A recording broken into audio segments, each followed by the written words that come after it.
Welcome to the Crescendo Podcast, a show where we highlight the upcoming and current artists from the UK and beyond. My name is Trevor Jakob, and I'm glad that you're a viewer today. Some of the most exciting music doesn't come from big cities or the main places like Manchester or London or wherever else. It comes from places with identity, with grit, with the sense of community. And bands just come up, they just grow up and become bigger things. In the wider Teesside area, where I'm staying now in Middlesbrough, has always had that kind of energy. A lot of musicians come from here you just don't know or don't realize come from Teesside. And today's guests represent that perfectly. The name is Detonata, and they are basically a rock band. And I've went to listen to them a few times, many times to be fair. And this is Crescendo Podcast, episode 8. All right, guys, to start things off, let's introduce everybody here in the room right now. Can you tell your name, your role in the band, and one interesting fact about yourselves? I don't think I'm very interested. Should we go left to right? I'm Ryan. I'm the guitar player. Interesting fact about me is I have wonky thumbs. I have one short thumb. Really? Wonky thumbs. I'm Forrest. I'm the bassist. An interesting fact about me is I've got wonky fingers. One's slightly weird. Just does. No. Yeah, I'm Joe. I don't have wonky fingers or wonky thumbs, but I play the drums. And an interesting fact about me is I can play 5 instruments. Which is good. Could you tell us what instruments you play in? So in the band, I play the drums, but also I can play guitar. I can play bass guitar. I can play the drums, obviously.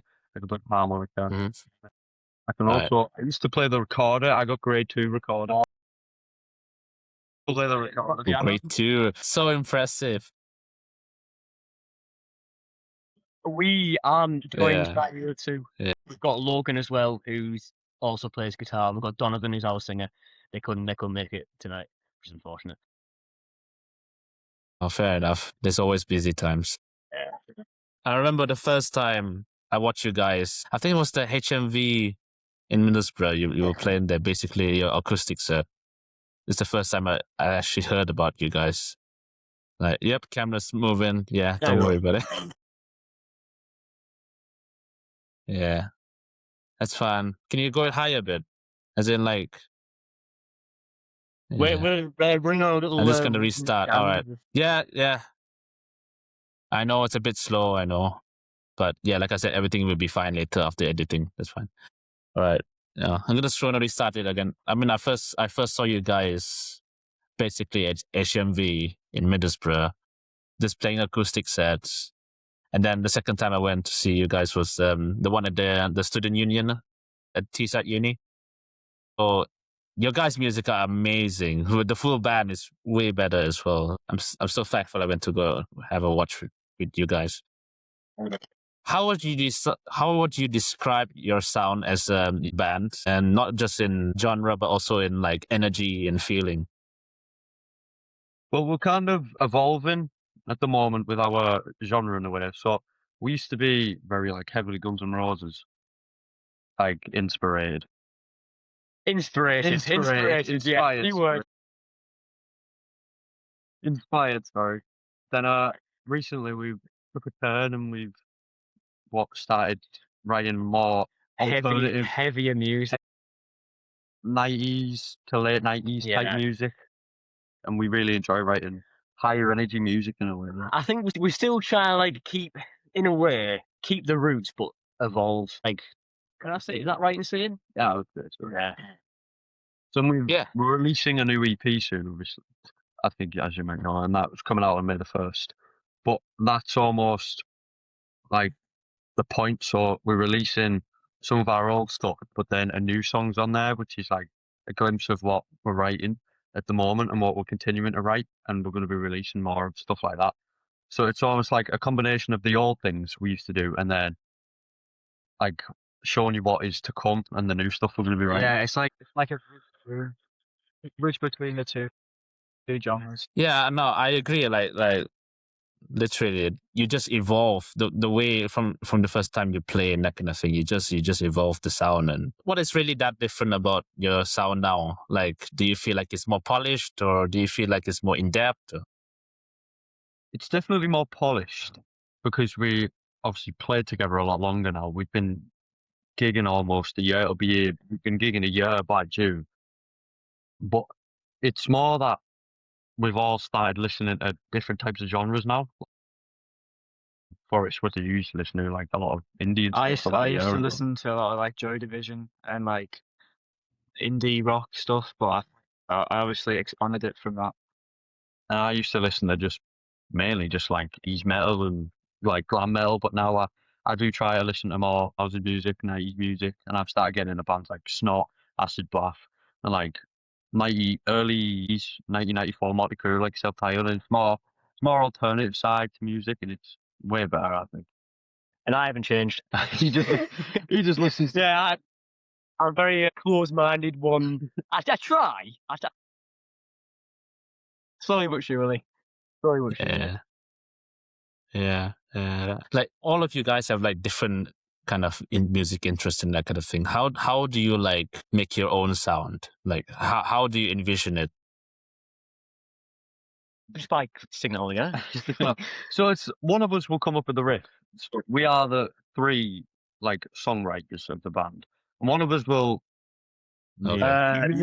Oh no. Give more write a few songs, but what will happen is we'll all like collectively write something, and then we'll take it to practice, and we'll be like, "What can we do with this?" And then because we all bring different like tastes of music to like the table, we bounce off each other almost, and then we all chip in. And then we all chip in, and then it becomes a song, and we all have different parts, and we all put it together, and it becomes a song basically.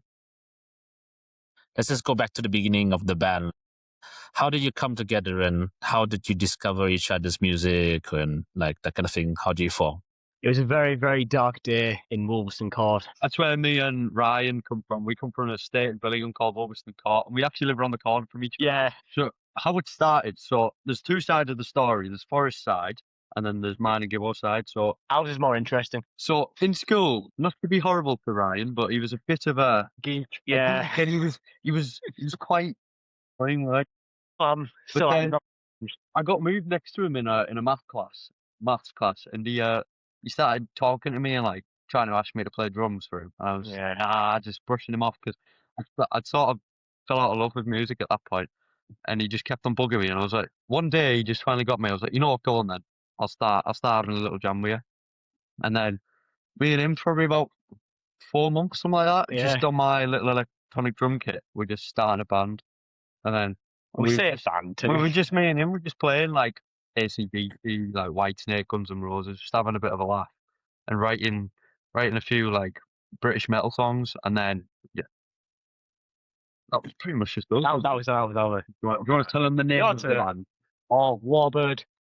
Killed on myself. I was quite proud of myself. And then me and the singer, we live in the same village together. It's pretty small, so we just ran into each other eventually. And I played bass, he played drums at the time. The singer played drums, not me. So we were like, all right, we'll form a little band. We need a guitarist, we need a singer. So my friend Harry said he'll play guitar for us, and my friend Darcy said she'll sing. So we kind of went for a band for a little bit, but it wasn't a proper band. We just kind of practiced a few times. Mm-hmm. Eventually, it all kind of fell apart a bit. I knew Ryan, and Ryan told me that him and Joe had a band, and me and Donovan wanted a new band because ours wasn't really working. So we were like, all right, I'll play bass for these, and Donovan, who played drums, can also sing, so he'll become the singer. And obviously, he can play guitar, he can drum, so it was perfect. Darcy unfortunately left. Then, from then, I don't know, we got on to about a 4-piece for a while. Yeah. Then we met another lad called Ollie. He was really nice. We liked him. And then he just a bit of like, he didn't really fit in with the rest of us. Yeah, and it was a bit of a, let me say it, like, he had different clash in taste. And then so we just parted ways with it. And then we recently met Logan, and we knew him through the local scene because he's been in a few bands locally, and he's a great guitar player, fantastic.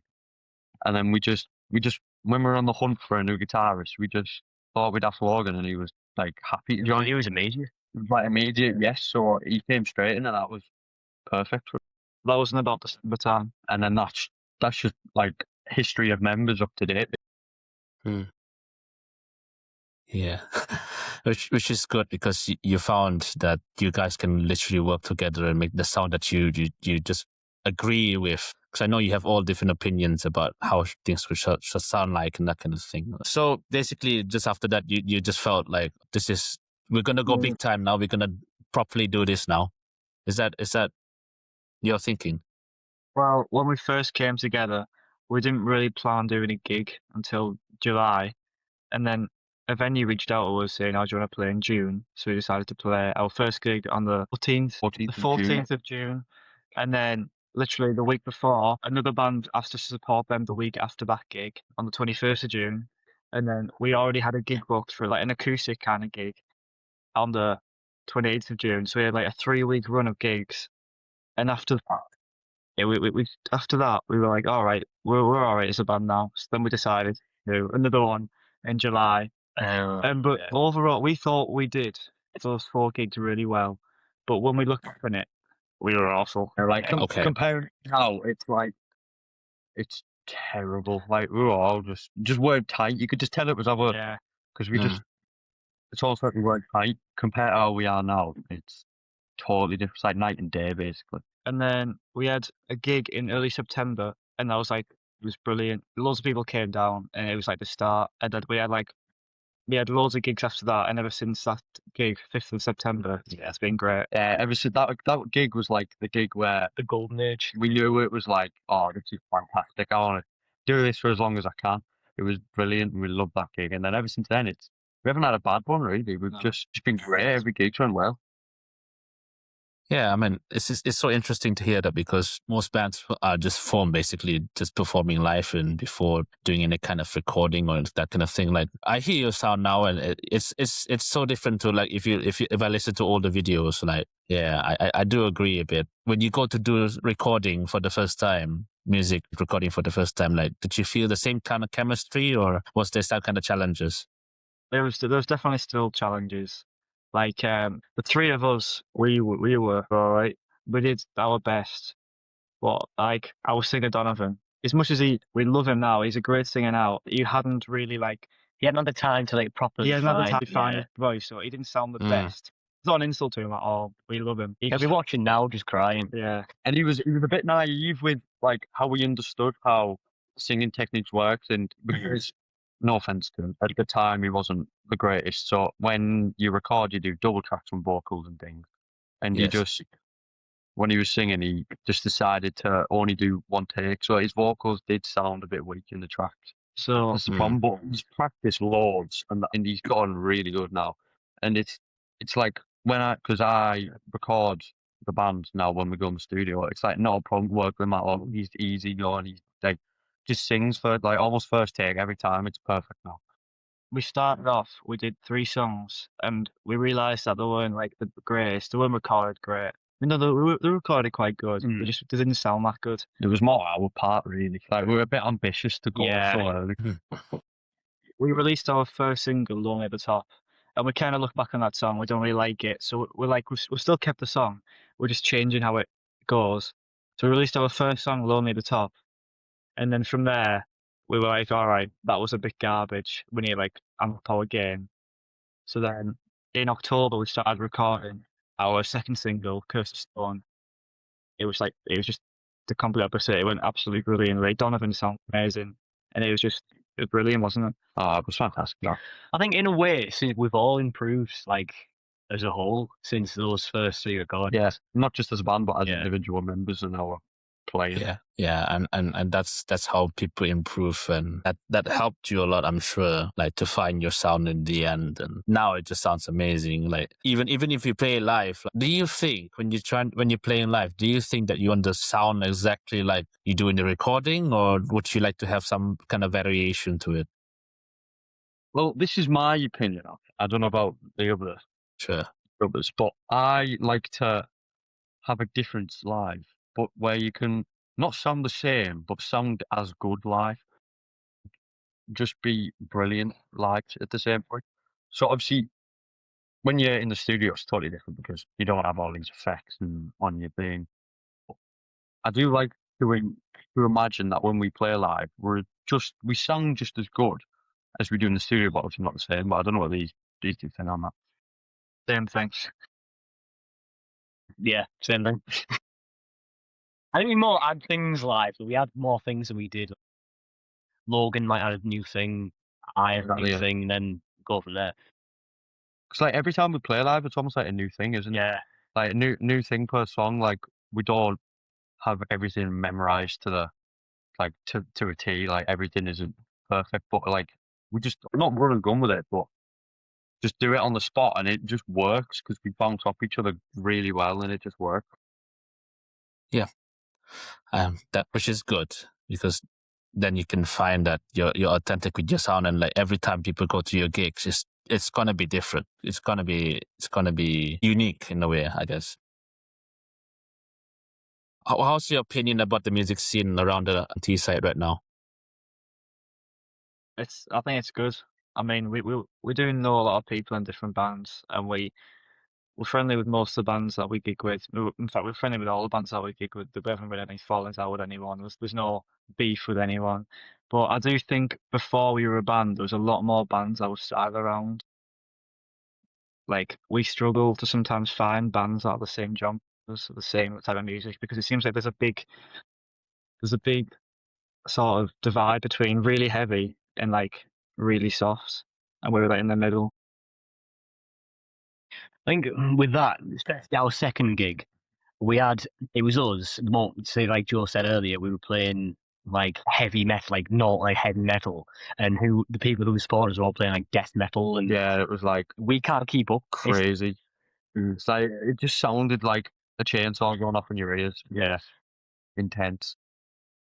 Yeah, just watching you at the student union, I was literally the larchers playing, and they was so loud. I was wearing ear monitors. Basically, it was so loud when they're from around here. So that's the best way to play, anyway, isn't it? So Donovan, see how you were saying earlier with the ear protectors. Donovan, a lot of the times at gigs and at practices, doesn't wear ear defenders, and we don't understand how he does it. Especially when you're listening to a band like even the Larches, who compared to other bands who we played with before, anywhere near as heavy, and it's like makes it useful. We're surprised he's not already deaf. If he is deaf by 18, we wouldn't be surprised. yeah, but that's how it is sometimes. You just find something and you feel like it's so natural that you just don't feel it anymore, I guess. Yeah. Are there any like venues around that kind of thing that when you first started and until now, like that you appreciate you did live performance at? I think the best venue that we've played at, it's an obvious one, the Georgian Theatre. It was great. We've only played there once. We're hoping to play there again. We just need to save up some money to afford to be able to rent it out. Yeah. But we played there for I believe it was called. What was it called? It was It was a charity event. Yeah, it was a charity. And we headlined it, and it was just probably one of our best gigs, if not our best. Millsborough Town Hall, that was obviously an opportunity that we got for the Battle of the Bands. That was great. That was fantastic, yeah. And then Student Union was also great. Student Union was really good as well. Yeah, to be fair, the sound there, because of how small the place is, it just sounds clear, and you don't really need to change much. It sounded loud, but it sounded quite clear. Comment that people could hear the lyrics, to be fair, which was crazy because sometimes you just can't listen to people's lyrics when they're singing in other places. Yeah. Understand the words. And most people don't understand the words, to be fair, but we'll see how that goes. Yeah. Like when people listen to yourselves, like do you want them to understand what you're trying to show them through your lyrics, or you just want to let them have a good time? I don't think any of us are. Well, we don't write lyrics. Donovan writes lyrics. So yeah, fair enough. Most of the songs I don't actually know the lyrics to because he just goes on his own and writes these lyrics. He comes back days later with like catalogs of these lyrics. Bro, I'm like, it's crazy. Yeah, which just happens. I'm not sure, but does he write stuff like so quickly, or is it just it takes some time to let him write down what he feels? It depends on the song. So sometimes you can like he's wrote lyrics in the day before, and then sometimes like Curse of Stone, it took him ages to finish that. Like he spent probably about 6 months from start to finish. Yeah. With lyrics changing and stuff like that. But sometimes it's a day to like 6 months or something like that. Yeah. And like your favorite songs, like from whatever songs you've done already before, like are those songs like took only a while to create, or the one that took time was the one that you like a lot more? Yeah, I just plugged in. Okay. What would you say? About a song. Because I wrote that one. It's not. It's not a song. You go first. Well, the songs we've got wrote currently, the personal favourite is probably a song on the new EP called Detonata, and that wasn't actually that long. Forrest came to us with a riff, and also another riff on top of that, and then in the same day we both created the riff, and then I went like, well, it was my house, but like we all went home, and then like I created the riff. So it's literally 4 riffs together, and then but that probably took about, I don't know, how long did you write it and then come to us with it? A week or so. So that probably took about 2 weeks to get done, and that's my personal favourite. But then also, well, Curse of Stone it's not my favourite, but that took probably about 8 months because we went through loads of changes with it. It's probably our most ambitious song, that. Yeah, Definitely. Forest. My favourite song by us. Hard choice, isn't it? I'll probably go with our new song. It's not out yet, but it'll be coming out, I assume, sometime in the next 6 months. It's called Mutually Assured Destruction. Yeah, I really like it. It's very Black Sabbath inspired. Ryan wrote the main riff For once. Yeah, for once, finally, and then I kind of like developed on it. I sped it up, and I did like me and Joe added this bit where it slows down and changes a bit. That's another song where we've all collectively worked together, and that probably took about maybe Probably took a little bit longer though. Yeah, about a month or something like that to get that one finished. That's the reason it became more common that we all collect. Because when we used to write a song, it used to be I'd write a riff, go and write the full thing, or Joe would write the full thing, and it would just be Forrest or Donovan to add to it what already exists. Like Joe and Forrest have said, it's got like Forrest would write something, I'd say, why don't we try this? Joe would say, why don't we try something else? And that kind of get it going. But I'd have to agree with Joe. I think Dreadnought is also my favourite. It's just a really fun riff to play. Yeah, exactly. It's just good. Like you want your music to have like all those kind of trinkets that you put inside. It just feels like, oh, I love to hear that riff. I love to hear that specific lyrics sang that way, that kind of thing. Like, do you agree with that? Yeah, definitely. Yeah, there is like in songs where like, especially I love doing this where we'll stop playing and then we'll come back in. It's like a hook. I think it sounds great. And when we land something on time or it like hits a good note, that's what I love about it. That's I do love stuff. Yeah, which is good. It helps with recording more songs, right? Yeah. So you did say like one person writes a song, Donovan writes the songs, and that kind of thing. Like, but do you feel that when you do it together, it feels much better than if you're doing it separately? Yeah, it's definitely been a quality change over the last few months where we've kind of like shelved all of our okay songs and only kept the best ones. All the best ones we've pretty much wrote together. So the music is better now, but probably because we write it together. It's not just one person going on writing it. I think the music's better now because we do it as a group, pretty much. Sure. It's more productive. It's more like, I don't really like that. Why don't you do something else? You know what I mean? It's exactly. like, it's not just take it on, do something with it. We all do it together. Yeah. Yeah. Like, what kind of inspiration comes from your song? Does it come from personal experiences, or does it come from like, oh, I've listened to this song by Black Sabbath or something like that, and I want to write something about it? definitely the latter. Definitely the latter. Yeah. That is normally what happens when it comes to us writing songs. So a lot of our songs are like just combinations of other songs, and we throw them together and just take inspiration from a lot of things. And then we'll think, oh, you know what, we could do something really similar. And that's pretty much just how we write songs. we just inspiration from our favorite artists and our favorite songs by them, and then just write songs similar to that, and then make a combination of it all, and that's just how we get our sound, really. Yeah, yeah. But in the future, like, I know you're releasing your EP soon, and we're gonna go into the EP soon enough. But like, do you think what do you think in the future? Would you continue doing that, or would you start evolving your music into more like personal ideas or inspirations? Do you know what? That more depends who you ask. Collectively, as instrumentalists, that's probably more a case of us keeping collective ideas and putting them together. In the case of Donovan, singer, in writing lyrics, whether they become more personal to himself, we're not sure. That's more something we need to ask months on. More years on, really. Years on, yeah. Yeah. But you're gonna keep on writing songs yourselves then. Yeah. That's the goal, I'm sure. Yeah. I mean, we're definitely gonna slow down writing songs.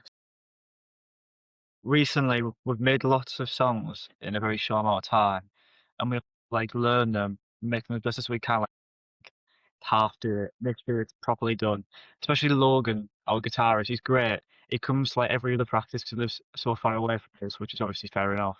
So he has to have time to learn them all in his own time, which it wouldn't be if we just wrote loads of riffs, and it would also probably make the quality worse if we just wrote loads and then we're just trying to slow down, like make sure, like I thought I'm trying to think of a word, but I can't think of what it is. But like just quality control, quality over quantity. Yeah, Yeah. Well, we've got the songs at the moment to be able to step into our new genre. So we've hit like a point where we're like, right, we've got enough. We can shift genres almost comfortably, and then well, then once we've done a few gigs with the new songs, and then we'll basically just give people more songs to listen to in a way. I mean, let's go to your EP now. Like, you have the 4 songs in your EP and that kind of thing. You mentioned like you're already thinking like, oh, these are my favorite songs and that kind of thing. Like, what kind of statement do you want to put out when you like put out the EP? Like, how you want people to react to it? How do you like people to maybe listen to it? Well, there's definitely a deeper meaning, but my personal thing is we're not the band that wrote Lonely at the Top anymore. Yeah. Totally different, yeah. But it's like I said earlier with the EP, it's like, so Tranquility was probably, how many months ago? In August. So August last year, yeah. And then Evil was probably early this year. Curse of Storm was also last year. And then Dreadnought is like very recent. Dreadnought and Evil are very recent. So it's almost like showing your progress from what we came from the like Tranquility into Evil, then into Dreadnought. It's almost like showing you progress from where we've been and then to where we are now. And then one of the later songs on the EP is Dreadnought. It's just showing you that that's our sound now, and that's what we're going to continue to do, because that's what we are, just the best at writing stuff like that bit. Yeah. Yeah. And you'd say it's a step into a new direction of how you're doing your music and that kind of thing. Yeah. Would you like to highlight one of your songs? Like, just talk about the process, how you did it, like the inspiration, one of them. What of the EP? Of the EP or anything like that you have already released. Which song haven't we really talked about? Because we talked about Dreadnought. Maybe Evil then, yeah. So Evil, who actually created the first chord progression? Was it me? I definitely got the chord. So the first chord progression is me and Gibbo took inspiration from a Wasp song. It was just maybe not a song from Wasp, but a combination of it. It's kind of like what they kind of write. There's a lot of like chugging, this like chainsaw guitar. So that's more. See, I think you came up with the progression from, what was it, F sharp to D to. And I came up with the idea to just like chug the whole thing, and then just make it more like gritty in a way. And then we spent a while writing it. That was the first part. So then I was like, all right, there's a song that I like. by a Motley Crue called Bastards, and it has these things in there where it stops and it starts, so it allows time for the vocals and the drums to like stand out. So I thought, why don't we do that? We'll do that twice, and then after the second one, we'll change the riff. So I wrote a different riff to it, and then it runs that riff for most of the rest of the song.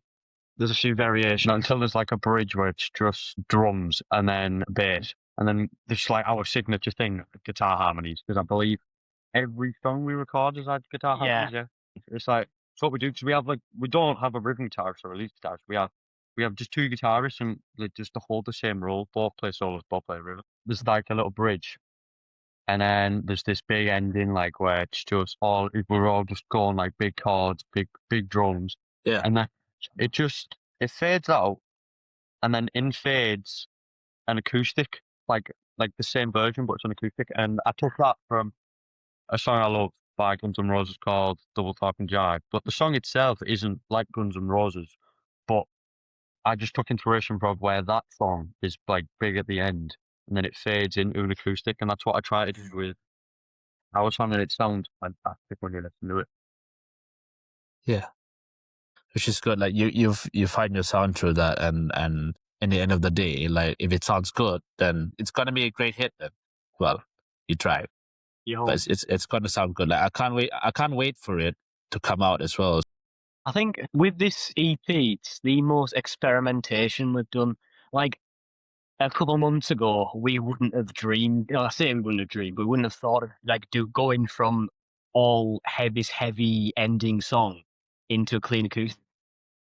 So I think the amount of experimentation we've done on this EP has benefited us as musicians and also songwriters, and hopefully that'll channel into our next releases. I think that's part of play because when we first recorded the 3 songs we did, which we actually recorded along at the top, one of the songs that is going onto the EP, and then as Uncle Find a Stand that sadly has been kicked out. It's no longer played, but it was hard because whenever we wanted something doing, we had to message the guy called Steve, and we had to message him and say, "Can we do this please?"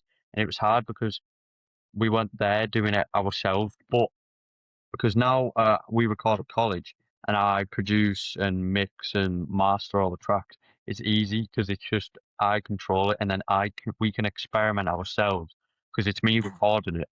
If we want something doing, there's no problem because what's it called? Like I'm the one recording. It's just ours. There's nothing else there, which is definitely better because it allows for more experimentation, like you all said. All the songs sound different, which isn't a bad thing because you don't want all songs to sound the same. But I think we wanted to like have our sound down, and which will come when we release we envision to release a double A side next, where all the songs are the same. Probably June or July time. So. Okay. And in this EP, it's like because it's like this clash between what we used to make and what we want to make now. There's a bit of variation, like there's different tones for bass and the guitar and stuff. But it's not like the end of the world. It's just they're not too dissimilar. They're not you can tell it's like this is what we did right and this is what we write now.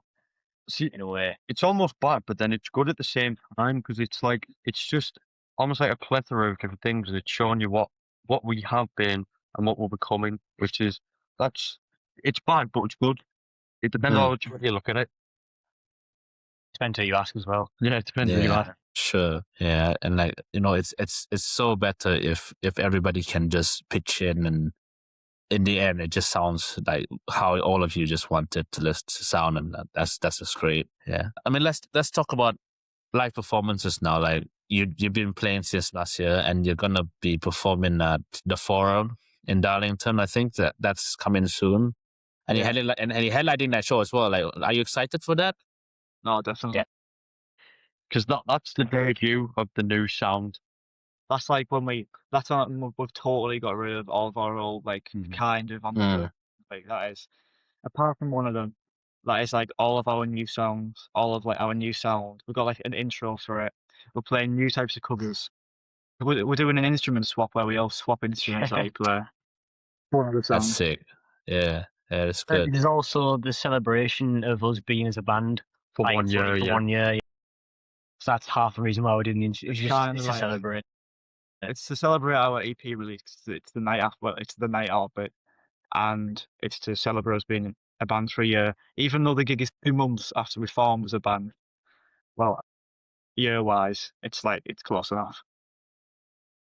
It's the only time we could get the gig, Reese. That's why we exactly. Nobody's not going to know anyway. So, but I'm glad that we didn't have it any earlier, because if we would have had this gig when we actually first got together, let's say in February, it wouldn't have been the same. It wouldn't have been good. It wouldn't have been good. It'd have been totally different, because in February we were still like a heavy rock band, but now, because it's in April, it's like definitely the debut of just something new and something far better. 2 months has made a big difference. It's like 2 months of just, especially putting more music on Gibbon and me and Forrest opening our music taste up into heavier things. It's just been so much better and so much clearer, because it's not like we're down this narrow channel where we can only write one thing and it's only that.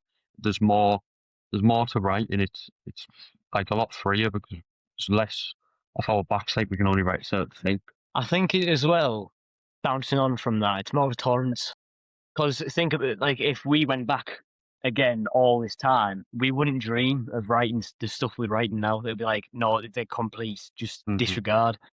So I think, like you say, us all expanding our music taste, these two more than me, but it's given us an outlet to express ourselves. No, I don't know. I'm going with these words. Not express ourselves, but really dial in on the sound we want to go for. Like Forrest said earlier, it's trying to find the bridge. Yeah. So,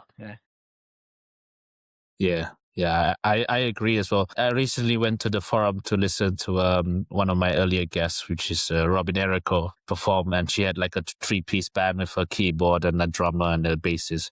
The sound was pretty much as you would expect. Like it was loud, it was clear. You can literally hear. It's quite a good system there, but that place is quite big as well. Like what's your experience playing in like bigger venues? Like, is it a challenge for the sound, or like what do you use to like help you? I prefer it. Yeah, we definitely prefer bigger venues. There's more room on the stage to move around.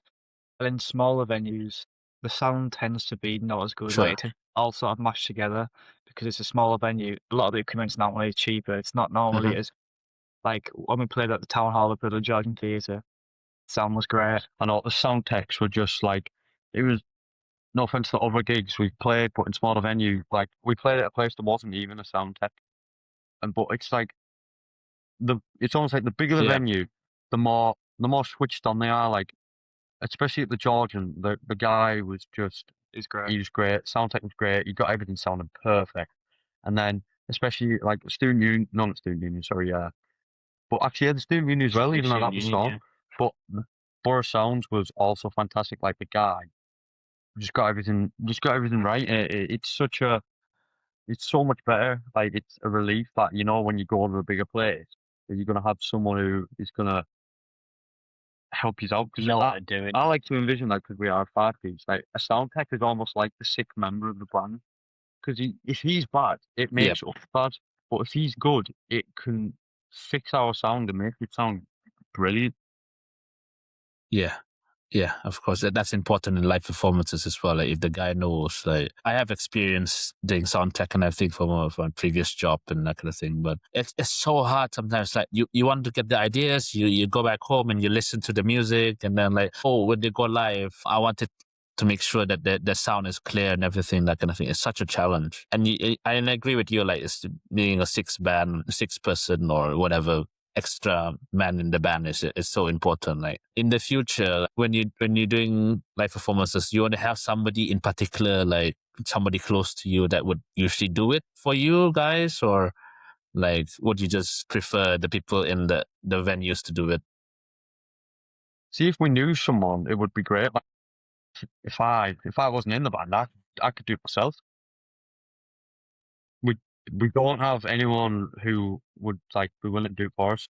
That's also a problem. Like, especially with the smaller venues, we go there and it's sometimes like a gamble whether or not it's going to be good. because we've played 2 places now there that they have had sound techs and they have mic things. Well, we've had gear problems there, but it's like it would be nice to have someone who could do that for us, and then it'd be a relief that we knew every gig we would just sound great no matter what, like where we're playing, how big it is, how small it is. Yeah, exactly. Yeah. And I hope somebody who listens to this podcast or watches this podcast will find you guys and kind of help you and do this kind of thing. So your live sounds amazing, to be fair. And I can't wait to hear you in the forum. It's going to be great. The sound techs are quite good, basically. Things level that you just don't need to think about it. So, yeah. Like, how does it feel performing live your songs live to an audience, and like, does their reaction affect the way you play the songs? Well, not really. I used to be for our first gigs. Obviously, I was nervous to go on. I think we all were. Even though it was any volume, with quite a small place compared to the rest. Like other gigs we played, I think I was the most nervous I've like almost ever been in my life. Like I was.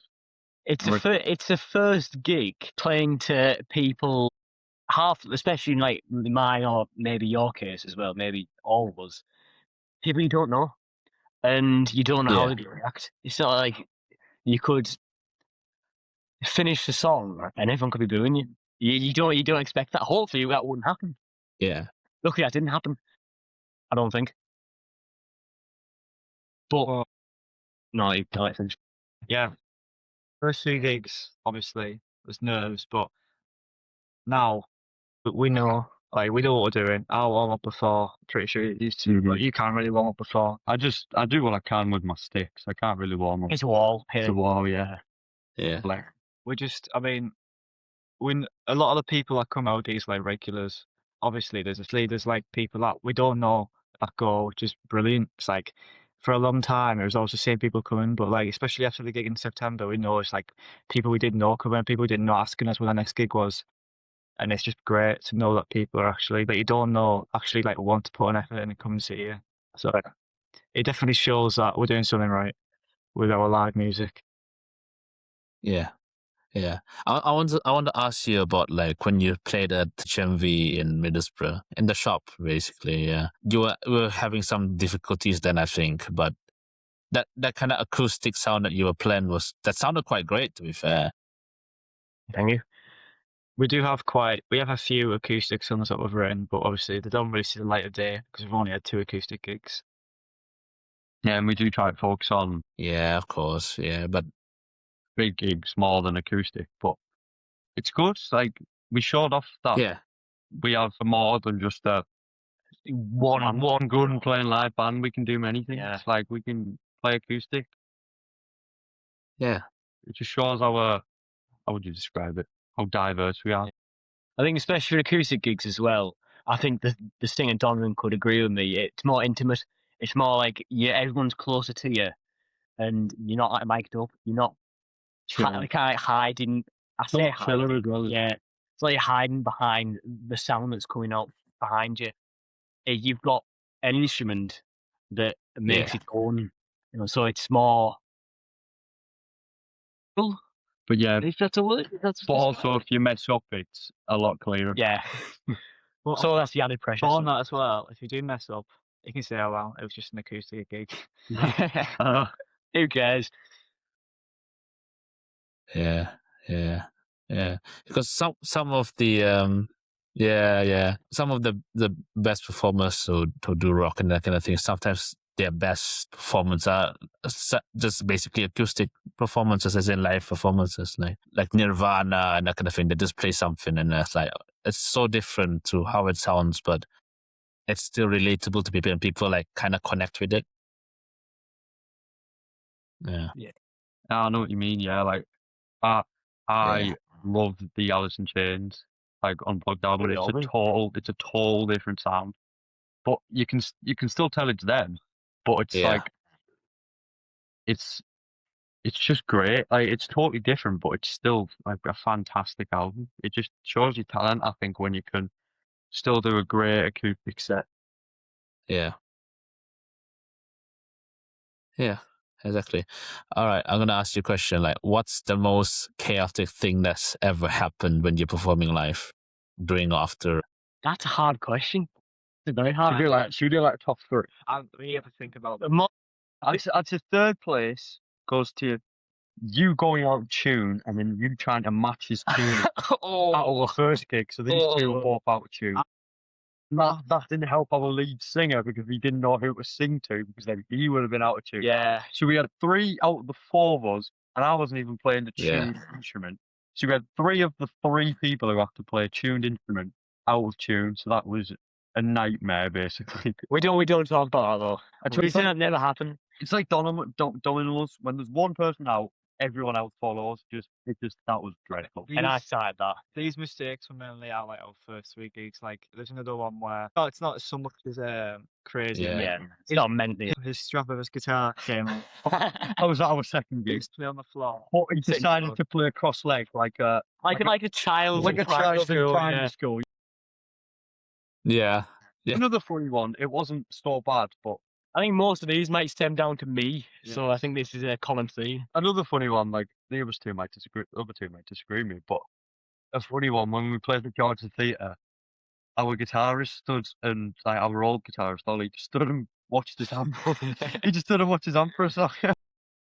It was a bit. He kind of like faced away from the crowd. He faced away from the crowd and he was just like, Nowhere. I think the main one though. Yeah. Yeah. Owen played at the Bunker in Sunderland. There was a bit of oh, we couldn't agree, and we got to put it on a set. What song we were doing last? There was a bit of like a disagreement between if we were doing. I think it was Finest Hour or Tranquility. and we had a bit of an argument on We had stage. an argument on stage, and he was still. He was arguing in Donovan's mic. I was just like telling him to shut up, but him and Donovan were just arguing away. But then also at the same gig, so when the sound tech had done us, he forgot to save our thing. Yeah. So when we came on stage, the other guitarist had actually forgotten one of the songs on stage, and his amp was cranked. Forrest was down a little. I was unintelligible. Ryan's amp was you just couldn't hear it because it's like the mic wasn't on and the amp volume was all the way down. It's like I was playing in a faraway room. We probably shouldn't tell people about this. If you ever see our Bunker video on the audience, whoever's watching, if you ever see the Bunker video, whoever's watching, please don't think that's how we play. We're gonna play that again. We're gonna play there again and do it properly. We're gonna do the Bunker properly. We're gonna make sure there's no mistakes, and we're gonna hope the sound tech gets the sound right. Just if you ever come across the Detonator spelt wrong as well at the Bunker, please don't take it up for us. Don't even seek it out. You know what? Because it's spelt wrong, we won't tell them the correct spelling, so they'll find it. Don't even seek it out. Don't even try. Don't even. No, it's not. It never happened. It's not there anymore. Yeah. It's gone. Yeah. We have to tell me how to delete it. There's no point in going look for it.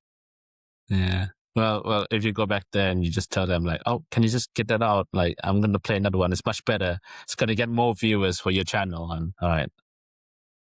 Well, we'll make sure this time. We might ask, is it saved? Before we is it saved? Is it, or just yeah, fair enough. So we sound good. Make sure you save it. Yeah, It's not knocked in a bunker, by the way. Yeah, they're all great. Sure. I think it was just a one-off because every other band was Yeah. perfect. I think we just got unlucky. Like that's just how it is in life. We just made a mistake. Yeah.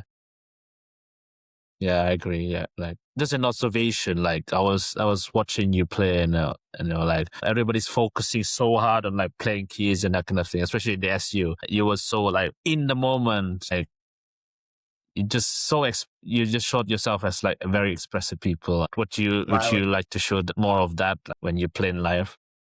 I'd say we're all still evolving. Like me, like. We're all moving more ourselves. Give us in his own element. I'm always in my own world. It's like going on stage, it's like a drug for you. He just goes mental. Me, Forrest, and Donovan were like trying to move more ourselves, and we actually are starting to move more. Obviously, Logan would move, but he was stood over us like pedal board, so he couldn't really. And he couldn't move much because of the amp and feedback. It was that.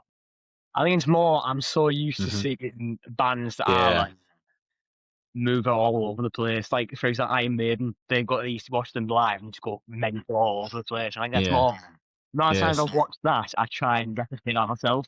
It was hilarious though. Like he was going so mental and dancing around, and he's like, all his necklaces were out. Replicate.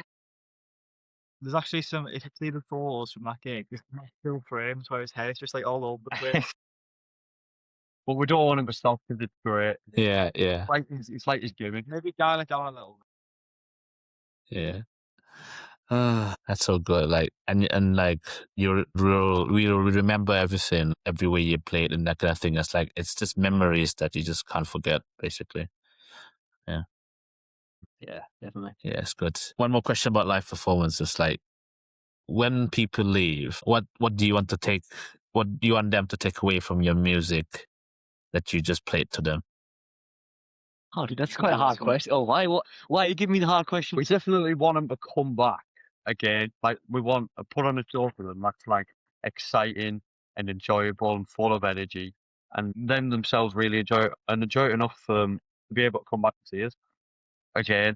And that's the goal, because we see people's faces in the crowd, and we've seen them multiple times at our gigs. And I think but more and more of these faces are showing up. It's just great to see that people are enjoying us and wanting to come back more. And that's the hope for the future, I'd say, is that we put on a good show. People want to see more of us. Sorry, Forrest. That is like one of the reasons that we switched genre, because we want to make more like sort of music that the energy is high, like people can like move to it. Like certainly, especially with the Larches, you can definitely move to the songs. And our guitarist Logan's old band Soulfire, you could definitely move to their songs as well.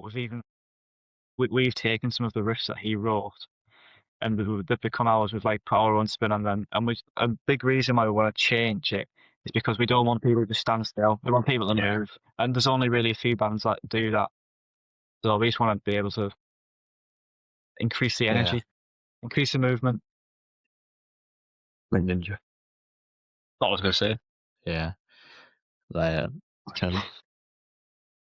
there's always, there's always difficult moments when you're playing stuff and the journey and that kind of thing. But what keeps you going to do your music and stuff? Oh, we all just love it. Yeah, we just absolutely love it. I mean, it's like, as sad as it may sound, it's like the only thing I got going in my life. Like I shouldn't say this, but I get told off by my girlfriend quite a lot because I'm always on my phone, like talking to these and coming up with ideas. I'm just obsessed with, like, literally. If I wasn't doing this, I don't know what I'd be doing. Sitting on Music literally rules my life. I'm just obsessed with music. And it's not like we only speak to the band. Like, we're all like best friends. Like Logan, not so much because he only joined a few months ago, but he's still like our good friend. We're like all our best mates. Donovan as well. Like we don't really have we're not just like the band friends. We're all friends, and we've been friends for like a year. Like you're my main friend. Exactly. Vice versa. Like it's not thanks. like YouTube, of course. Yeah, it's vice versa. Yeah, like I walk to college with Ryan every morning. Like it's just he's getting sick of me, probably. Yeah, we're not just like Forrest said, we're not just bandmates. We're best mates. Like, and that's another reason why we do love doing it, because it's like we're just doing it because we love it for the band. We're doing it because we really like each other as well, and that's a great part of keeping it going. It's like there's no like risk of the band breaking up because we don't really like each other, because like we are just all friends. We're just five mates in a band. We're not like forced together. Like we are just just came together. Yeah, it's good. Yeah, like you're gonna grow together, and that's the best part of it. And like when you get out of college and uni or something like that, you really want to do it full time, don't you? Yeah. Oh, totally. Would be a dream, but it's a hard dream to chase. Yeah. Except me, I'll join the Air Force. Yeah, of course it is. Yeah, but I wish you. Yeah. Honestly, I wish you all the best about that. It's a hard it's a hard industry to be in right now, especially. But if you make the songs, you're gonna make it. It just happens, and luck as well. So luck, a lot of luck. Yeah. Before we wrap up, I would just want to do some quick fire round questions. Favorite artists for you guys separately? Saxon, in my opinion, is my favorite band of all time. Seen them live twice. Hopefully, we'll see them again many more times. Probably Motley Crue, but more the later stuff. Not like the really recent stuff, but like the stuff that they made during the 90s where it's a bit heavy. It's not really like all the catchy songs they used to make. It's like the stuff a bit more of a meaning. Probably Guns N' Roses, Franz Ferdinand, they may be a bit different to the rest of them. Very catchy songs. And probably like probably Joy Division simply because they have great bass lines. And then for me, it always been my favourite is Guns N' Roses since I was probably about 5 years old. Can you tell? Yeah, Can you show the like, shirt? Yeah. I got the shirt and everything. But at the moment, I've can see, like I really started leaning into heavy music, like Pantera and stuff. At the moment, they're probably my favourite. But if I had to listen to a band and I had an album to listen to, you feel like Desert Island for us. Yeah, for the desert. And if I want Desert Island, one band, it'd be Guns N' Roses, hands down. If I speak for the two band members that I know, yeah, Donovan, our singer, his favourite bands like Pearl Jam, Soundgarden, Alice in Chains. He's on a bit of a narrow straight and just listen to grunge music. Out of the guitarist Logan, he likes like the Who and the He's a really diverse. Van Halen and stuff. My Ozzy Osbourne, that sort of stuff. There's a really diverse music taste. Well. Yeah, yes. Dream venue to play at. Hammersmith Odeon. Hammersmith Odeon. Probably. Yeah, it's so big that you can't even say the name. You know. Yeah, Wembley Stadium. Yeah. No, not so much like my dream Wembley. one. Not so much as like my dream one, but certainly like somewhere I'd like to play. There's a venue in Manchester and it's under a motorway and it's in a skate park. That'd be great. I was supposed to go with Donovan and our friend Darcy to see a band called Breeze there, but I couldn't go. But they sent me the photos and it looked like a really cool venue. I just love to play there. Yeah, that's good. Okay, let's ask like personal questions. Like, who's the perfectionist? I agree.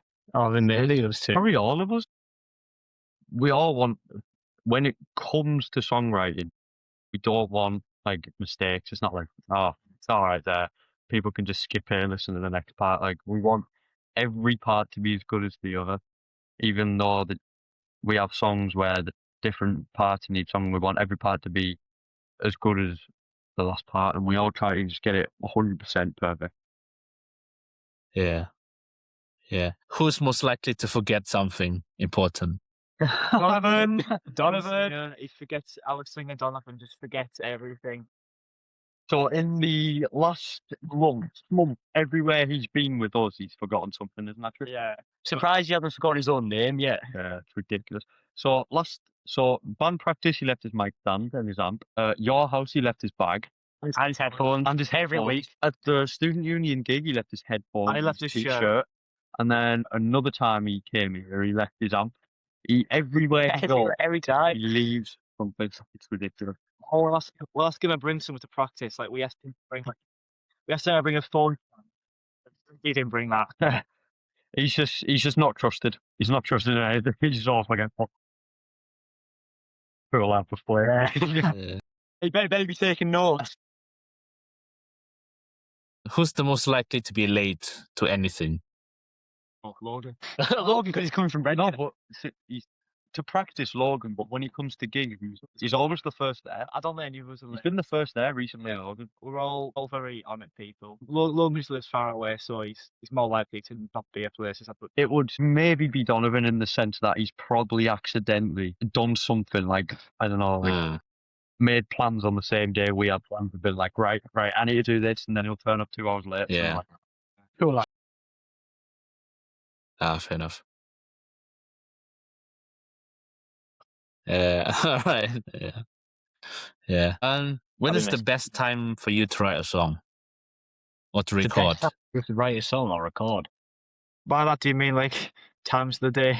Yeah. Or just sort of like times of the day, like morning, nighttime. It's weird. So when writing riffs, I write all the riffs I write like in nighttime. I just write, or like when I'm in my bedroom, and then we either write riffs when we're on Forest House and sit together and write them, or at practice. So the best time to write them, like a little riff on our own, is probably when we're on our own on a night in a bedroom. But together, it's always Sunday morning and practice. Fair enough. Yeah, no, I would agree to that. To be fair, coffee or energy drinks? Tea. Oh, you weirdo. Energy drinks. I don't drink hot drinks. Yeah, because you're a weasel. Yeah, I have definitely energy I drinks. do either. I'm very tea, so it's either tea or water. Tea or water. Tea or water? Yeah, I'm very teetotal. Gibble's an old man. Yeah, that's good. Like, if the band, right? Yeah. Sorry, if the band has a theme song which is not your own creation or whatever, what would it be? A theme song, probably Batman themes. Imagine we had like a walkout, like we have to get out to a song. What would we pick? We collectively, "Smoke the Sky" by Motley Crue. We all it's just one song that it's none of our favourites, and maybe chorus, but it's none of our favourites individually. All together, it's probably the song we like most collectively in a way. It's "Smoke the Sky" by Motley Crue. After self-titled album. The other two probably have different opinions, but they aren't here now, so don't gonna say. Yeah. And yeah, lastly, I mean, we talk about the future now. Yeah, when is your next gig? Where can people find you to listen to your music and that kind of thing? Our next gig, 30th of April at the Forum, and then after that we're at the Hideout in Redcar. Check out the calendar. We'll get the calendar. We're at the Acoustic Tap Room in Norton on the 16th of May. We're at the Hideout in Redcar on the 23rd of May. And we're at Angel's Cut in Darlington on the 5th of June. And then hopefully in July That's a good time, place. we're aiming to book out the Georgian Theatre in around July time. Yeah. And then after that we don't. And after that we've done all plans. You should really plan to go outside and play outside, you know? Yeah, we really want it. Always? We struggle to find like festivals. So like, I remember I saw this thing a while ago. It was in Darlington. Like they put this big open air thing on. They had a few bands on. That was like before we were a band, and that's like something we'd want to do, but we don't really come across the things where like it's like an event and you sign up for it and then you go on. The only time that I've done that is when I saw the Georgian Theatre one and I signed us up for it. And thankfully we got it because that was a great gig. But we just need to be lucky, and we just kind of need to have people looking out for us to tell us that this is going on. And then we need more places to do outdoor things. Yeah. Because you can't in the winter because it's just crap weather. But like the Syndolia Festival last year in Birmingham's great, and it gave like loads of new artists like the first gig, and it was an outdoor venue, and we'd love to do something like that. Playing outdoors is definitely something we want to try to do this summer. Yeah, I think the closest we've came to playing outside of the Stockton and like Teesside area is we were going to have a gig in the 9th of April for Metal for the Masses. Is that all right to mention?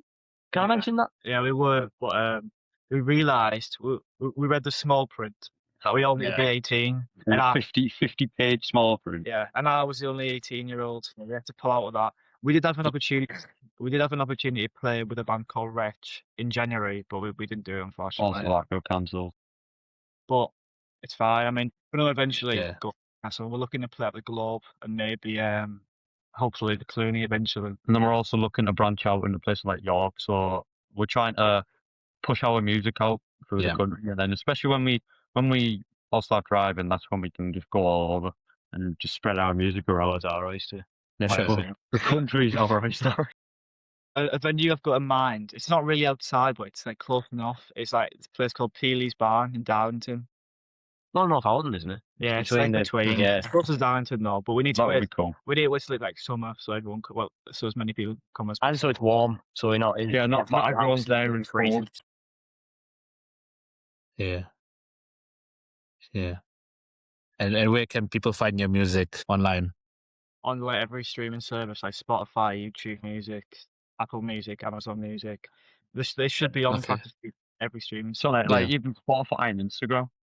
None of Spotify. Spotify and Instagram. It's like Snapchat and Instagram. It's even on things like Snapchat and Instagram. Yeah. You can't escape it. You cannot escape it now. Yeah. And like as hard as you try, you can't. Yeah, and I forgot to ask you, like you're making CDs for the EP. Like, share more about that. Yeah, hang on. Where are they? There we are. Yeah. Here we go. It is in Yeah, verses. just gonna take it now. Just gonna take it. Yeah, awful. It's fine. It'll be fixed. Don't worry. Yeah, so excited to get my hands on that. Yeah, they're very nice. Yeah, are you gonna sell it? Are you gonna sell it in the forum? Yeah. So the EP comes out the day after the forum, well, at midnight. But we're gonna sell the CDs a bit earlier, like a day earlier. So if anyone who wants to listen to us on the night before it comes out, we get to listen early for a CD. The only real problem with them is like we've made them ourselves. Like the cars inside do move around a little bit, so it's a bit low production. It's a bit low production, but we have made it ourselves. But still, look how beautiful it is. Look how very, very sleek design. Yes, it is. You can tell. I like the artwork. Much love has been put into it. Thank you. Yeah. You want to share who did the artwork? Get Joel's phone. That's my phone. Joel, get your phone. We will get the exact Instagram of the girl that did it for us. She did it really fast. She did it perfectly. We got stuck. Charged an extremely low price as well. Yeah, we got stuck. It was even charged. We paid her. Yeah. Shouldn't. We took ages to find someone called Grimrose Designs.